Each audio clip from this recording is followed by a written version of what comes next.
I want to welcome everybody back to Between the Mics with Chris and Alicia. Today we have a lovely guest named Valerie Bono, who is, I guess, self-proclaimed the queen of cannoli. I actually just You did her that before we got on. You can take the credit. Yeah, Val is legit responsible for 2 extra pounds on me because every time we go visit Val, she has cannolis and they're delicious. And I can't stop eating the damn things. Yeah. The first time we went there, she had little plates and little tiny spoons. Mm-hmm. Yeah. I kept trying to take The tiny Big spoon. Oh, Yeah. Big spoon. I kept trying to take cannolis from other people's plates so it didn't look like I was eating as much as the ones in. Yeah, it was very strategic. Anyway. We've seen all the strategy around pretending like people don't like them. We've seen it all. Yeah, love it. Val, why don't you take it away? Tell us a little bit about yourself, thanks. what it is, what you do, and Thank you both for having me. You know, this has been a dream of mine to be here, so super excited to spend the day with you. She's our first groupie. I am such a big fan of this, and I love podcasts. So, no, you guys said it. Am I, second generation, third generation family business right now? My niece Sabrina got involved on the sales side.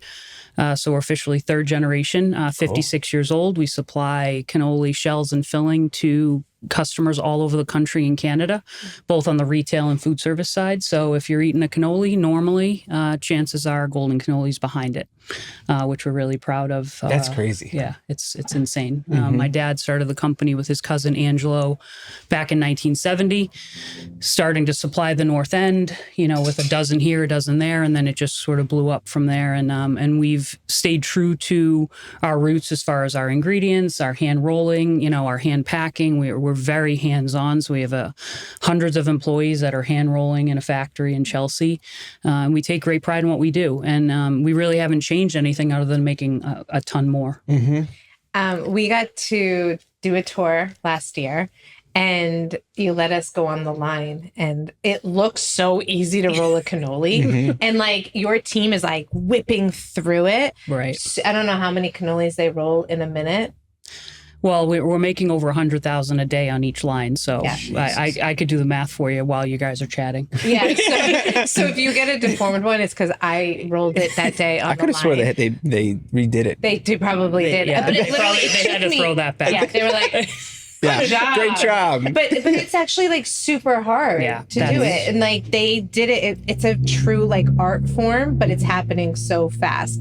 I was very surprised that I wasn't able to do it. Yeah. Val's so good at it that when we were marketing for Val, we put a picture up and it was just a space, a filler. And right away Val was like, that's not my cannoli. And I was like, she knew right away. I was like, we know our children throughout the world. So people will send cannoli. I had a cannoli. I'm like, that's great. Keep eating, but that's not mine. Yep. We know what our product looks like, the shape, the texture, the way that the bubbles bubble, the holes for the air pockets.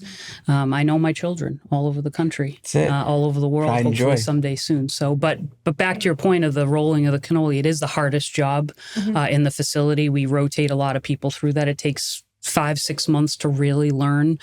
We obviously have a bunch of different size shells. So what ends up happening is you get really good at the large because it's the easiest. But as you go down into the super small 2-inch range, it's very, very hard. And that job we used to do when we first started at the factory, my dad believed wholeheartedly that if we were going to own the company, we needed to do everything. So we learned taking sticks out, putting sticks down, rolling shells, filling boxes, delivering products. So we're really sort of the next generation that has taken, the company hands-on and said, okay, we've been there, done that. Now, how do we make it better for the current employees? Because you understand what it's like to actually be looking down and doing things and making sure it's a good work environment. Yes. What I can tell you is that being 5'10" on the line is not conducive. I had the shoulder pains. I was like, I've played Olympic level hockey and I hurt more today than rolling cannolis for the day. So because we've done it, we're very, very aware of, the flooring, the machine height, the length in which we're asking people to reach. We try to really make sure that as we grow and look for speed, we're also looking for quality, but we're also safety. Obviously, safety is very, very important. That's awesome. Okay. Makes sense. Yeah. Definitely makes sense. Yeah, all the little things while you're eating a cannoli you don't know. Yeah. We just want you to enjoy it. We don't want you to think about any of those other things. So next time, slow down and admire the freaking shell. Yeah, and enjoy it. Yeah, somebody hand rolled that for you. It's true. Yeah. Every single one. Every single one. Okay, so here's the question, right? Because in today's day and age, everything is being automated, right? So why not make the change from hand rolled to having a machine do it? That was a great question, Hey, thanks. I come up with them every once in a while. Great question. We've toyed with and we've been approached, as you can imagine, because of our incredible marketing team who is sort of spreading golden cannoli across the globe. Companies are always reaching out to us to add innovation and creativity with our machinery. And we are really steadfast on making sure that the products that we put out are when they're a product as specific as cannoli, where it is so authentic that it is hand rolled. That is where you get the best quality. We like the fact that not every shell is identical. Yeah. The customers also like that. And then the end users look at it and say, geez, this must have been made in the back room of the coffee shop or the bakery or the restaurant. Okay. So machinery is great for inefficiencies and they don't get sick and they don't call out. But they also make something that's so uniform, like a Twinkie. No offense, love Twinkies. Who doesn't? I mean, really? Put a Twinkie in a cannoli, next level. Wait, what? What? Yeah, you can. You absolutely can. Next time we're coming. Are you jamming it in or are you cutting it up and filling it? I think you would wrap it and then dunk the whole thing in the oil and cook it. No, you can't do that. I mean, you could, but no. Because, we'll get there. That'll be the next time I'm on. That'll be the heart attack cannoli. But again, I think one of the things we're really committed to is adding efficiencies in machinery where it makes sense, have a duplication of those machineries so we're never down, and then keeping the cannoli rolling and sort of the filling process as true to the form as it should be, and making sure that, again, we're always innovating the best ingredients, making sure that our products are best in class, and willing to pay a little bit more per shell, but knowing that there's a person behind it. I think that's lots of people behind it. And my sister Maria, my cousin Eric and Ed, we're all co-owners of the company. We are all in alignment with that. We certainly have our disagreements, family arguments at the table as far as how we're going to grow and what our next step is. But we're all very committed to making sure that our products stay best in class and that they're handmade. Yeah. And so that's part of your story. Yeah, that is part of the story. And I was just listening to this amazing masterclass on how innovation has always been part of our history, right? The car took over the wagons and the horses. The machinery took over like the factory line where it could. But where businesses succeed the most is when they utilize machinery or AI to augment what humans, the repeatable tasks that don't actually require humans, so that they could do other more valuable work like rolling a cannoli, making those little tiny imperfections that are your brand and your story. So that's awesome. Yeah, I mean, we, again, the innovation that we're around is how do we get our next generation of people eating cannoli, right? So our kids, so we're doing the chips and the dip, grab and go cups at schools. We're looking at a whole wheat formula, so it's a little more healthy. We're looking at dairy-free dips and things. So there's a lot of innovation around this one item that we could stay busy for a very long time. We're not interested necessarily in expanding into other types of items. We want to be the cannoli people, and everything that's cannoli related comes to us. And then 10, 15, 20 years down the road, who knows what will be. Right. But we are committed to making sure that we keep our house, our cannoli house, sort of strong, efficient, effective, clean, safe. And we share that story every time we walk into a buyer meeting because we are so passionate about what our fathers created and just not messing it up. Yeah. Right? Just don't mess it up. It's a really good thing, and we're really blessed to have the opportunity to grow it. So when your fathers started it, right, from then till now, like what are some of the major changes that you feel the company went through that took it to the next level? Well, I think the most obvious thing, and we talk about real estate all the time, is when our father started the company, it was in the back room of their bakery on Somerville Ave in Somerville. Isn't that crazy? And then from there, we kept that facility, and now we rent that out, and we now moved to a different facility in Somerville, not far from Cambridge, the Cambridge line. And from there, we expanded into the Chelsea, and now we're going to add our second location in Newburyport. So over the 56 years, we've purchased and acquired and then moved into multiple facilities or larger facilities to create efficiencies and make sure that we have the space to grow when we need it. So if someone calls, we can take that call and be confident we can supply, but at the same time, keeping those little things that have always been the same. We've upgraded our machinery. We have wider fryers. We went from hand batch fryers, which are very unsafe. You see them in a lot of restaurants. But when you're frying, 20 hours a day at high speed, somebody standing over a hot vat of oil is not safe. So we went to an enclosed auto fryer. It's about 45 feet long. So the shells are rolled and then they enter this fryer that's contained and safe. And that has not changed any of our quality, but it's made our employees safer, right? So I think those are the types of things that we've made the changes to. And then, of course, just being able to make a lot more, trusting more people on the line. Before we would grow, we would do it. We would, we want to make filling, we would be on the line. Now it's saying, let us be more strategic as ownership, and then get our team aligned so they can perform the best they can, and then we sell the product. So that's sort of, I would say, of all of those three things, upgrade in facilities, machinery, and then sort of our roles and responsibilities within the company. Cool. Have you watched Founder? Yeah, of course. With McDonald's? If you haven't watched it, awesome movie. Have you watched it? I have. It's such a good one. Yeah. But they don't own, they own their money actually is from the real estate of all the different buildings. And that's kind of, obviously, Golden Cannoli is the Cannoli story. But those facilities that, as you outgrew and you went into a different shell, you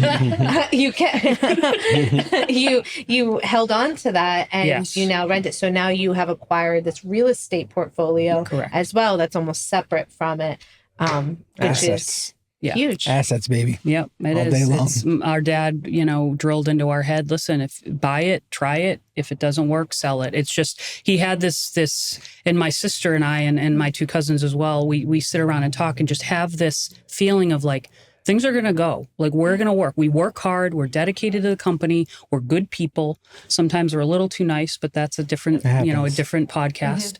But as leadership, we are so committed to it that we say, listen, what's the worst thing you do?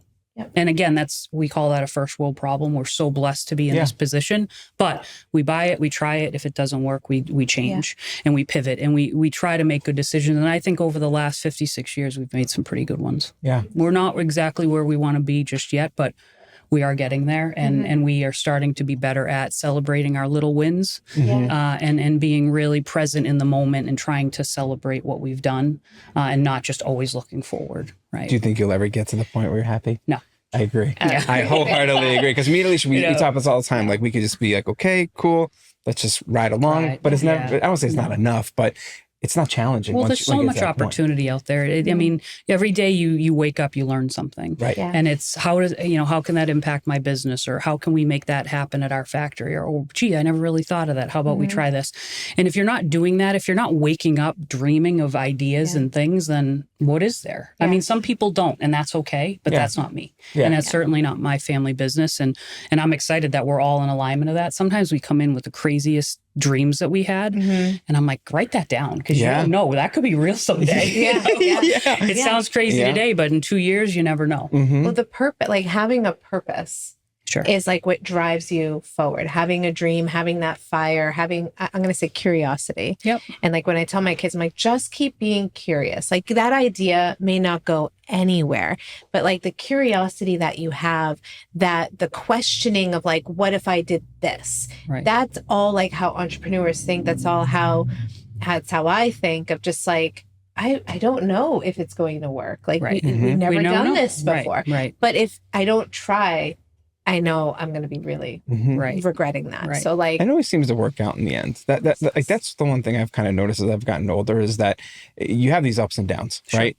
And some are great, some are horrible. It's like a Dr. Seuss book. Like, sometimes it works and sometimes it doesn't. That's it. We can write a book.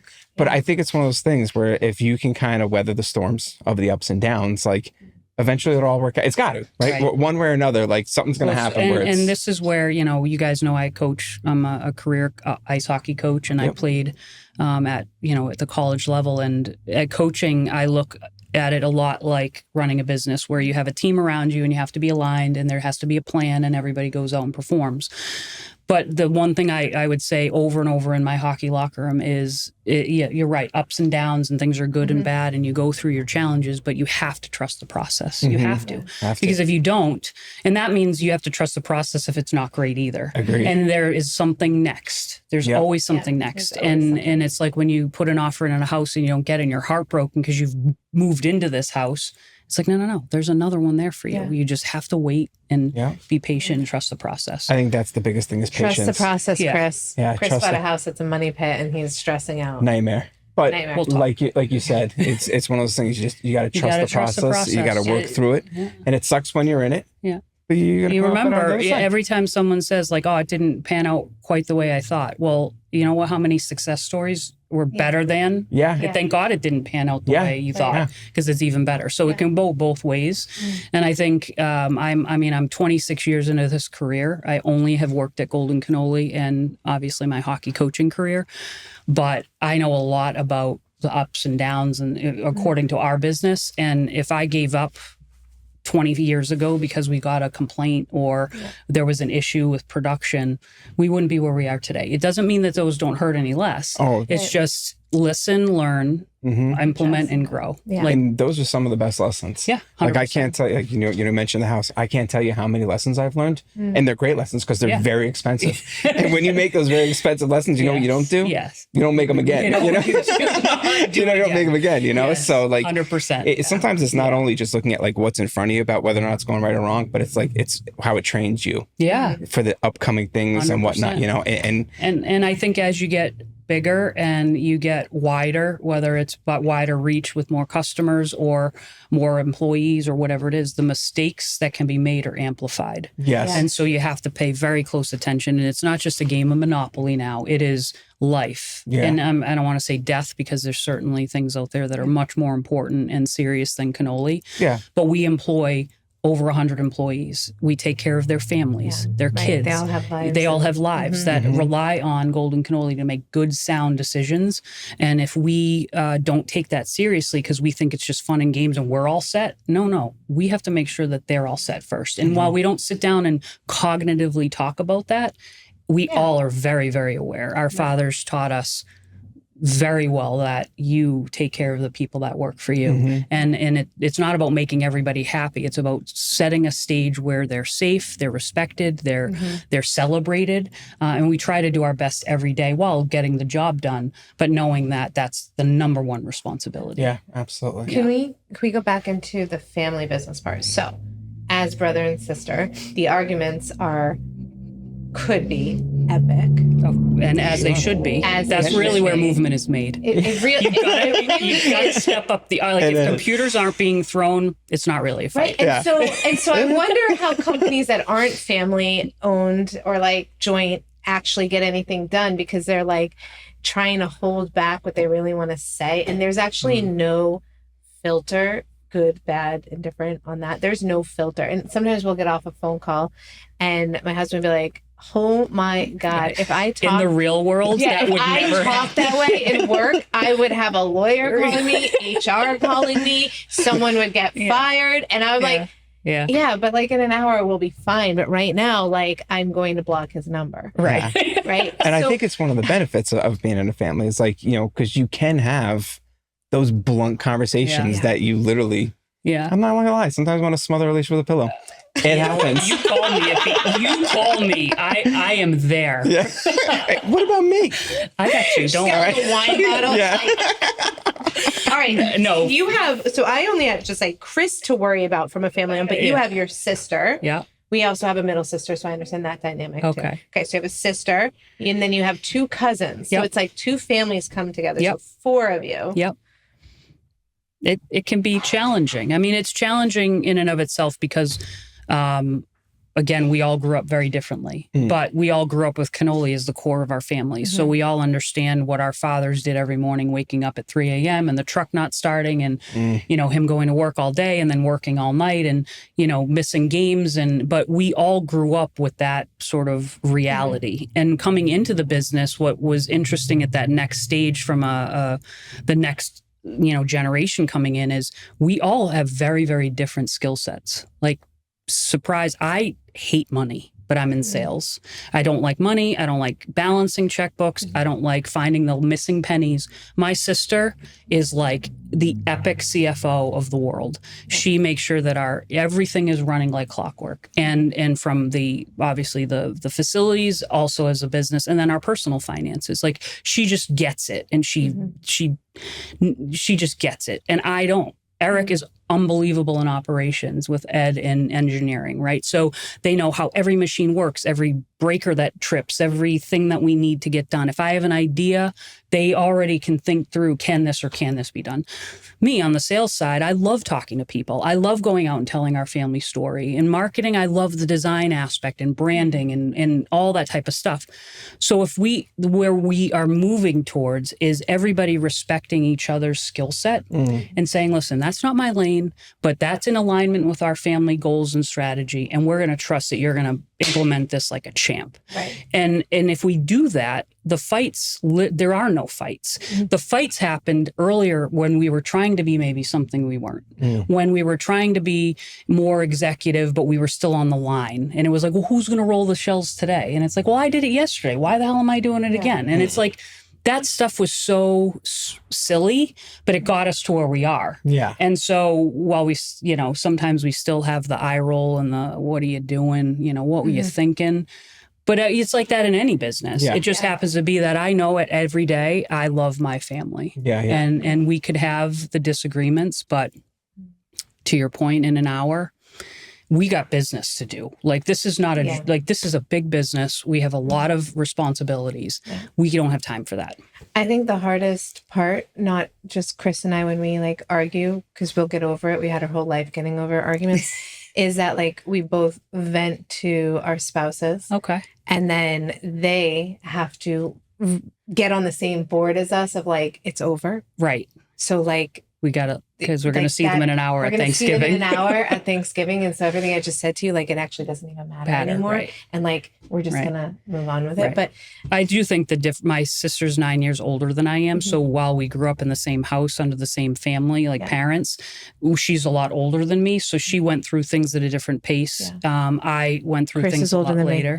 Chris is older, which I also just found out a little while ago. I was like, that's awesome. Really? You didn't know I was older? No idea. Perfect. I must look great for my age. Maturity level. Do you think I'm more mature than Alicia? No, that's what she thought. I was older. Oh, okay. Not mature. It's so funny. And then my two cousins, we obviously didn't grow up in the same house, right? So it's while we're family, we're not like everyday family. Yeah. And I want the Legos, and why can't I watch Channel 5? That didn't happen. So being in the business, now that we've sort of figured out who we are and what we do, I think we've done a really good job of saying, yeah, I don't necessarily agree with that, but that's your lane, and I'm going to trust you even though I want to smack you. Yeah. And I think a good Italian fight is okay. I mean, if there wasn't a little argument behind a cannoli company, really, is it cannoli? Yeah. Like, is it Italian? Yeah. Right? Like, so it's not like we're whistling while we work. Yeah. We're la la la la la. But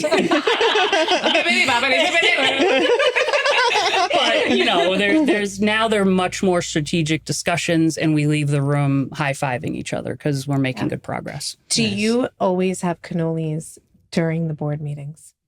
No, but we will start. I don't know. I'd have such a hard time with that. Not being able to eat that stuff right there. No, you can. No, it's like No, I mean, no. I think I'm saying I don't want to be fat. But it's like Well, I mean, they add up. They add up. They go you fast. need a protein cannoli. Yeah, you need a calorie-free There's cannoli. a lot of things we're working on, so we will check those boxes as protein. we go. It's like a nutrient I will word, say that, as you know, we hired a CEO. Yes, let's talk about this. Let's go into it. We hired a CEO, which is a huge step for our company and our family. How about that? Let's start. Let's give a little bit of history, because you were kind of like the CEO of running everything. Like, not necessarily. I think, like I said, each of us over the course of the last 10 years have really owned our role in our lane. Sure. And so when we would get into a room and have to make a collective decision, if it was related to sales, people would, refer to me. If it was ops, and so on. So I think what we really needed, now that we understand, as we mentioned earlier, when you make a mistake at this level, it's a big mistake, and it could be dramatic.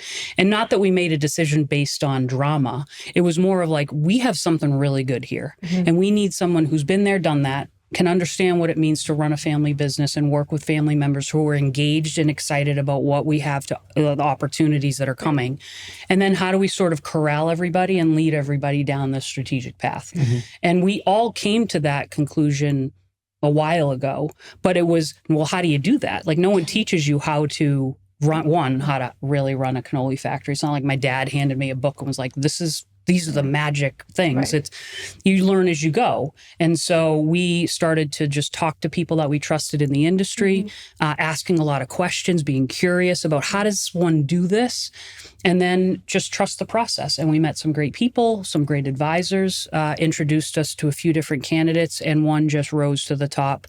And he joined us at the end of last month. He's been on the job today, I think is his 11th day. And he's still there. And he came back, double-digit days he's here. And he is a stud. He's taking the time to learn who we are, what we do, what we're great at.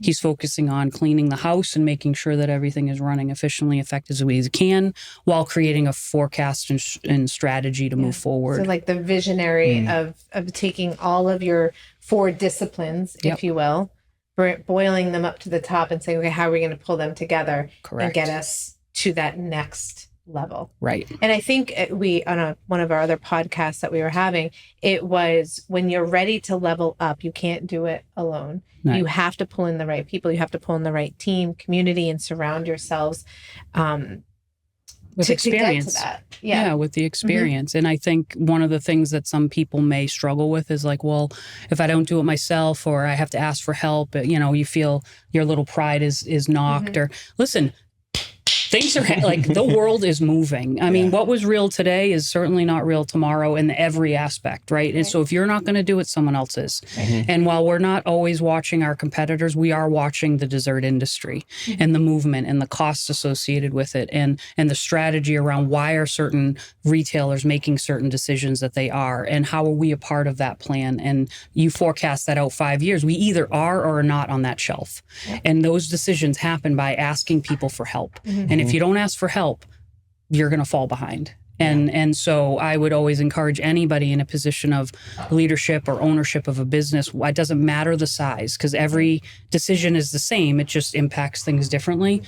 You have to get people around you that believe in what you're doing, and you have to ask for help and be really pointed with what help it is that you need. Don't waste time doing things that are fun. Right, you like to do. It's the hard stuff that makes the needle move. Yeah. And I'm far from a professional at it, but I've made mistakes, and now I see what could have been if we had hired a CEO years ago. And, So what held you back? I think the things that we thought it was, it would cost too much. He would come in here and just lay everybody off. It would, it's they don't understand. They don't have cannoli experience. They don't understand what we go through. It's like timeout. Yeah.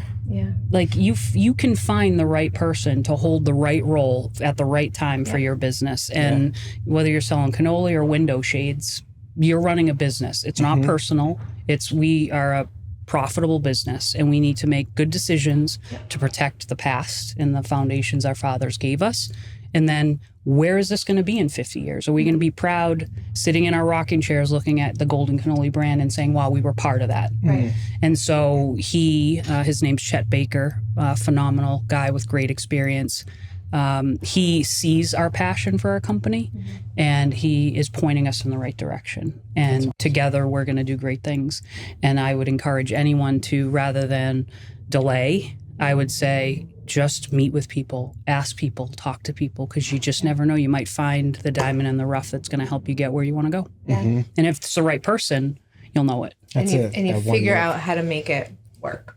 Yeah. Right? We always say that, like, if we find the right person, we figure it out. Like, we may have to sacrifice something else. We may have to pull back in a different way. But, like, to get your business where you need to be, it has to be bigger than what you can confidently do at this point. Yeah. It's always. But if it's the right person, they won't impact or compromise your quality of life or your business today to get you where you want to be. If they're good at what they do, they'll be able to say, no, that saying of it's going to get harder before it gets easier, that doesn't always have to be the case. Yeah. You know, so I'm living that. I think we are, as a family, are living that right now. And, you know, my partners have been away on vacation. I'm going away next week on a sort of a work remotely vacation, if you will. Sure. And so we haven't been able to connect, but I know the feeling, the aura, the culture, just the shift of attention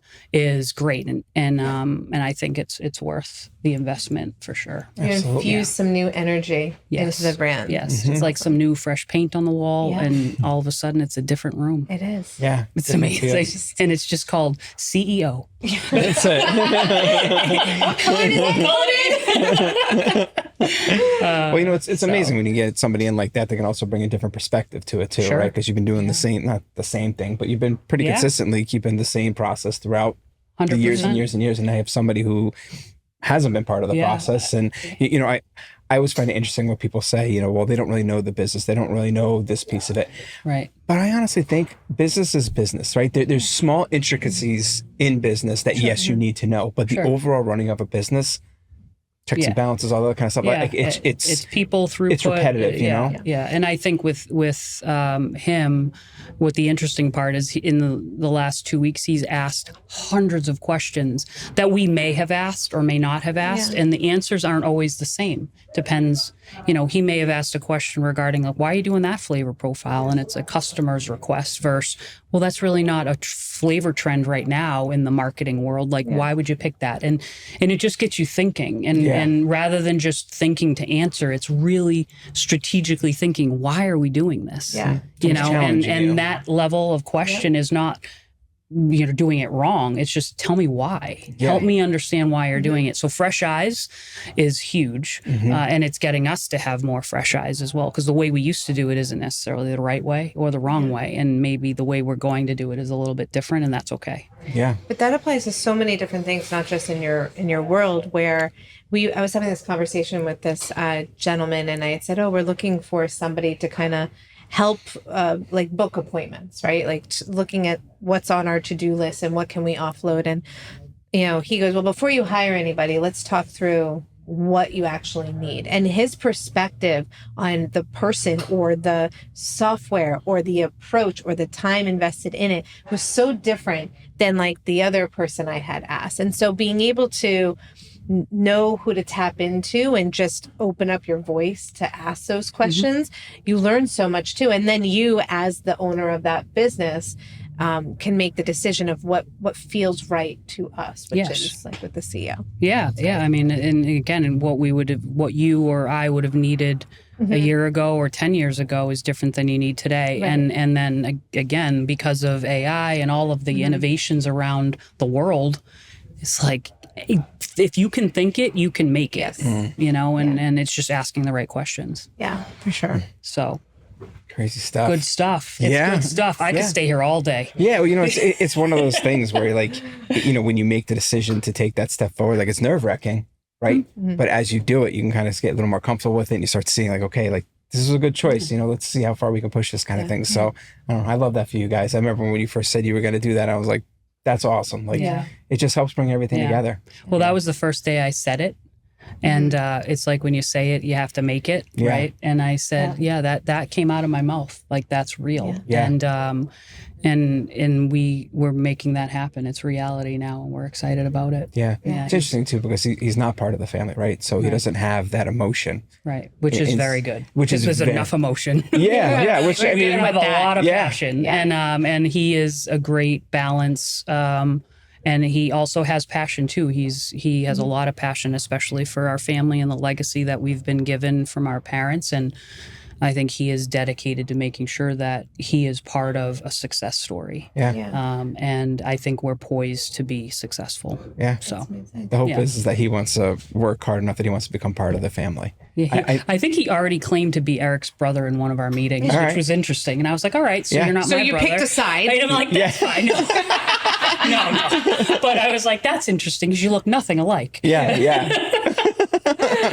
But it's funny, like when you can get somebody to that level where they buy into it, like we try to do that with our clients, like with you, like every time I see you, I'm like, I need my hug, like it's part of the family kind of 100%. thing. And I think when you can have an individual that can take the professional piece out of it and become part of the family, I feel like that's where it really moves the needle forward. Yes. So I love that. But also we needed more, and we need more professionalism. Right. So we're, one of our weaknesses is I think we're a little too nice, right? We think that being nice and making everybody happy is the right way to run a business. And you can be kind, right? A very smart person told me, be kind, but that doesn't mean that you let people do whatever they want. I always say, don't mistake my kindness for weakness. Yes. Right. And so I think what he's bringing is saying, I understand, I hear you, I see you.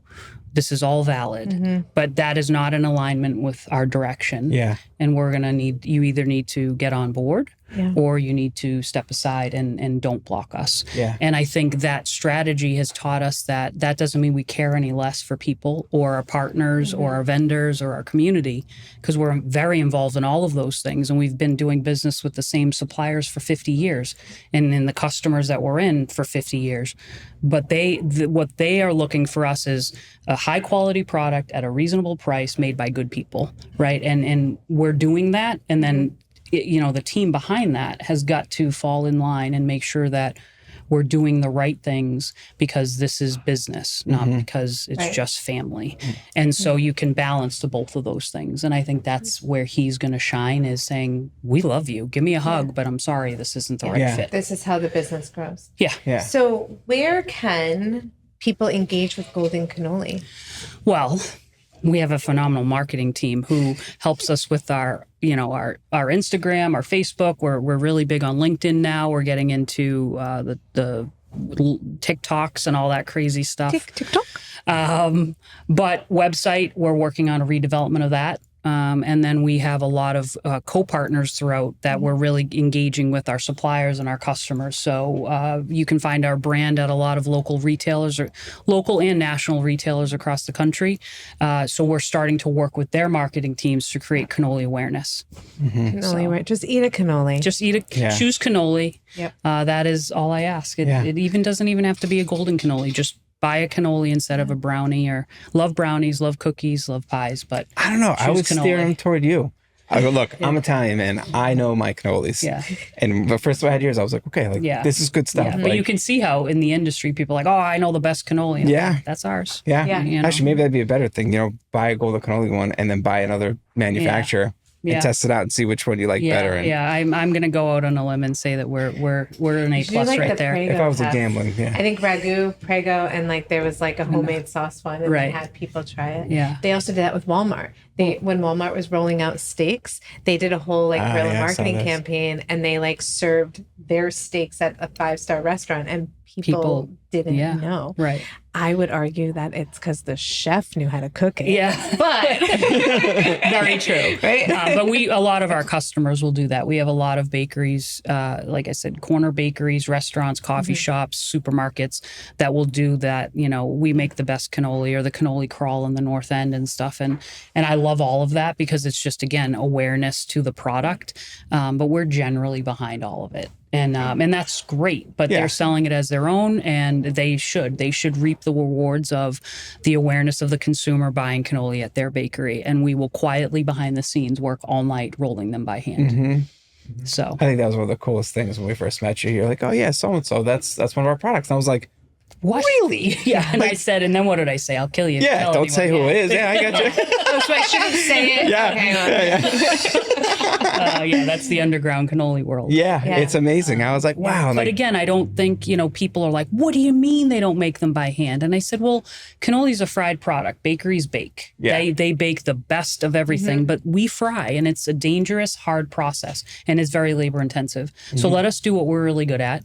And they fill it at store level, so it's crispy and crunchy and amazing with the powdered sugar. They can personalize it with their own style, like the toppings. And some of them make their own fillings. Some of them purchase the fillings from you. It's just the show. I mean, it's just, it's the, again, it's creating cannoli awareness, no matter where you get it. It's, I just want people buying cannoli. It helps us, our family business. It helps the consumer, the awareness of it. It helps the stores. So choose cannoli. Choose cannoli. Mic drop. Yeah. Session over. Session over. Thank you. Sorry, so that much. wasn't so much fun. What are you talking about? Fun. What do you want to do? Want to start telling jokes? No. I thought that was hilarious. It was so good. Yeah. See, here's the thing with our viewers.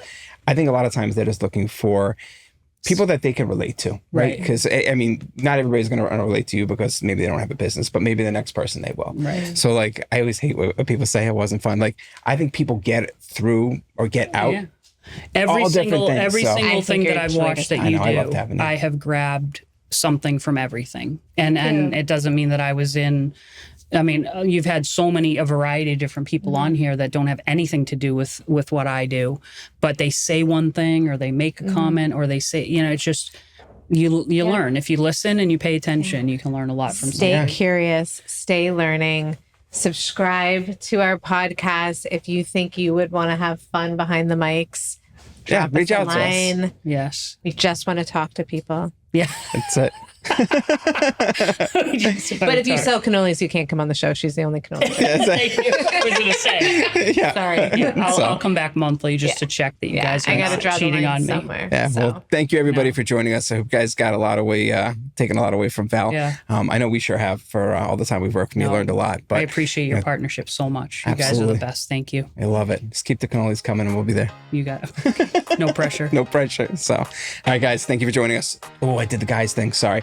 All right, ladies and gentlemen, thank you for joining us.